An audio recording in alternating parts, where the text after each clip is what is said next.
કોણ છો ભાઈ? અંદર જવાની મનાઈ છે. હું મેઘવાળ સમાજનું મુખી છું. આ મારી દીકરી ડાલીબાઈ છે. તો તમને પ્રવેશ ન અપાય. જાઓ, પાછા જાઓ. ભાઈ, રામદેવ મારા વીરા છે. એમણે મને બહેન માની છે. આજે રક્ષાબંધન છે ને મારે એમને રાખડી બાંધવી છે.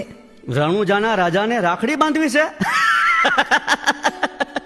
એ તમારું ગજુ ન કહેવાય. હાલો, હાલતા થાવ અહીંથી. ખબરદાર, અહીં કોઈ ઊંચ નીચનો ભેદ નથી. ડાલીબાઈ મારી બેન છે, આવવા દો એમને. જેવી આજ્ઞા.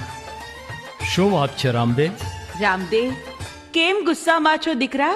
માં, પિતાશ્રી, મેઘવાળના મુખી અને એમની પુત્રી ડાલીબાઈ આવ્યા.